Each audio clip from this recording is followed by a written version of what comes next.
Oh, nothing's happening. Then all of a sudden, look, he doubles up really quick, but the first one did all the damage, and he was gone. Well, you see that? You can't see it there, but the referee. But it was a great shot. He stepped around, and the left foot's gone outside of the right foot of the southpaw. Oh, look at that, right on the temple. Hand. Right on the temple. Right, short little right hook, right on the temple. And he does it again, doubles it up again, but the first one did all the damage. He jumps in with a body shot, which initially I thought was what had done it, and then he lands with two right hands to the side of the head.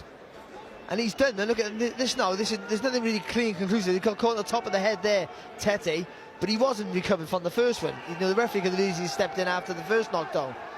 But the referee Steve Gray was right to step in there. Tete's not defending himself. His eyes were all over the place.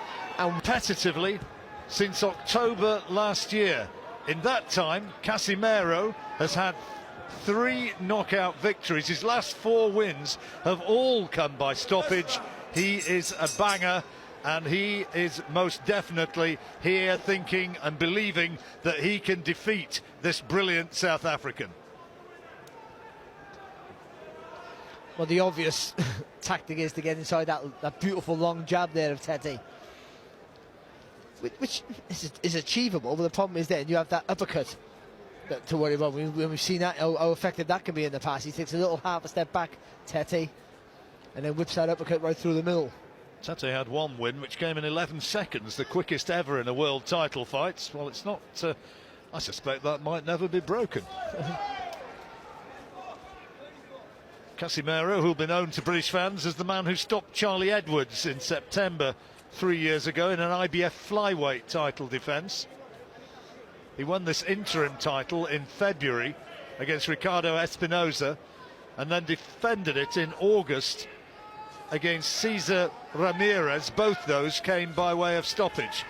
Oh, he's a quality operator, and if you allow him forward momentum and he gets it on his side, then he's a really hard man to deter. He really is. So for Tete, it's just keeping him in his place all the time, pivoting on that front foot, whipping that jab out, not shortening the gap. Tete, tremendous athlete, stands 5'9" and only weighed 8 stone 4 at the weigh-in. Comfortably made the 8'6" limit. That's the crazy part of it. How he makes the weight relatively comfortable.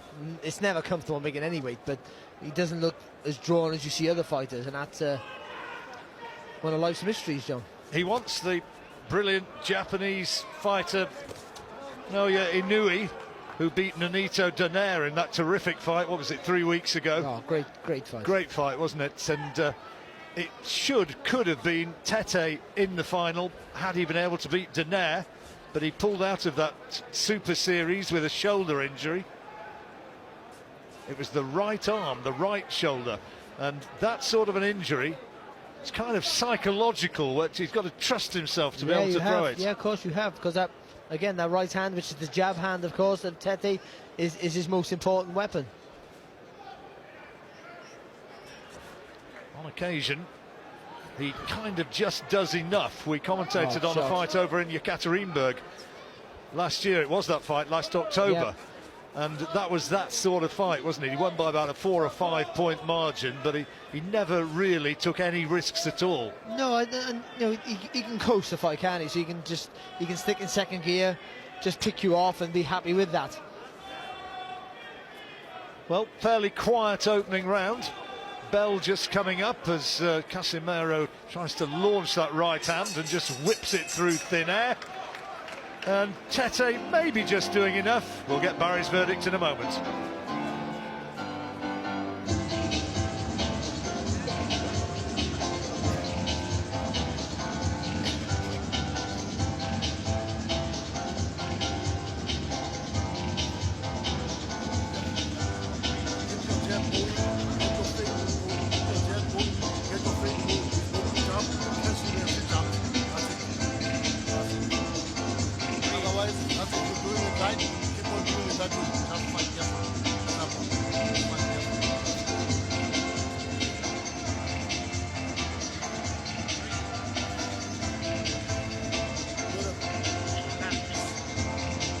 Golden 10 seconds.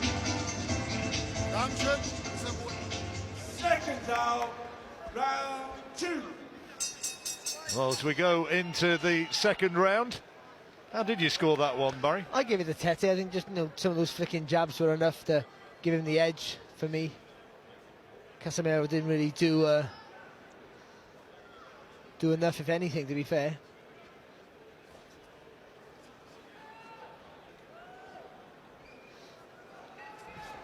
Quiet sort of opener, wasn't it?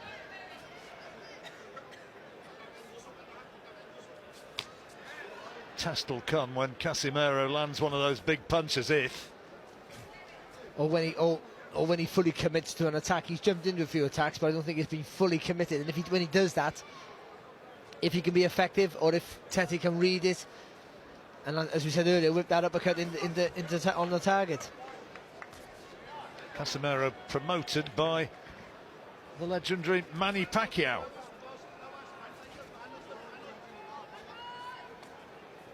Sean Gibbons representing the little master over here. I think he's the chief executive officer or something of Pacquiao Promotions. Or something. Yeah, well, it's a significant job, you know.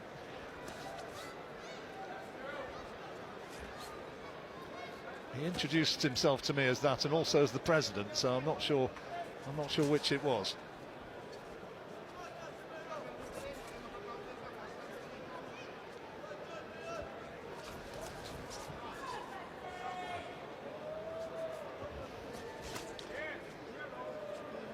Again, Casimero got too much experience just to rush in because he knows he'll walk onto shots, but also with him not doing that means he's not being remotely effective. And even though Tete's not doing enough, he should be doing a lot more with that right jab, to be fair. Tete just looks huge in comparison to Casimero. That's an advantage he always has over pretty much every fight that he's faced.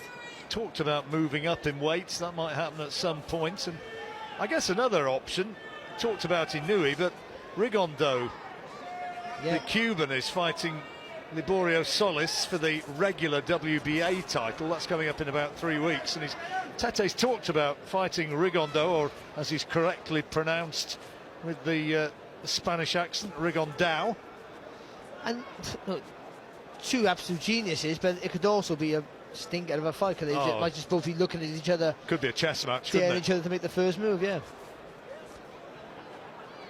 Which this is a little bit at the moment. Yeah, it is. And again, Casimero's trying to attack, but short little right hand there. I thought it was half a head as well.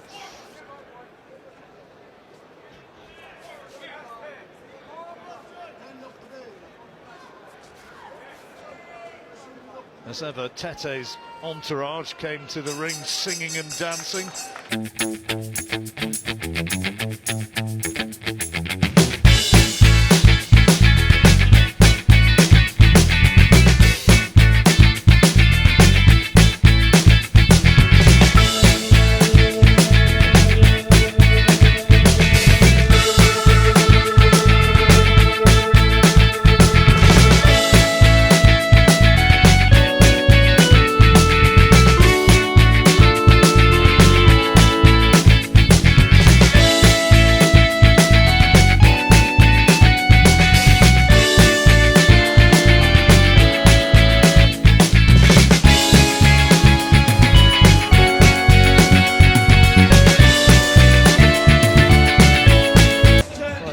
I thought it was a good right hand and half a head, but yeah, it was a full-blooded clash of heads, wasn't it? Second down, round 3.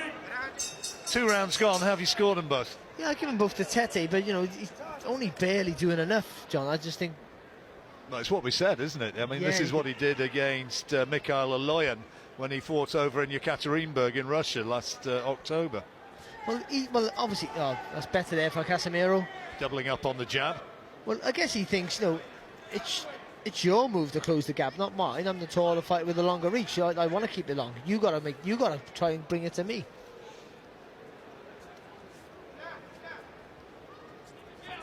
Bags of experience, though, Casimero.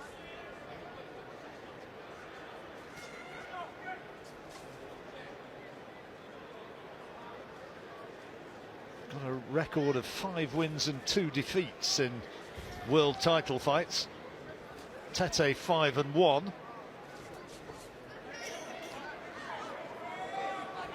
He's won his last 12 since September 2012.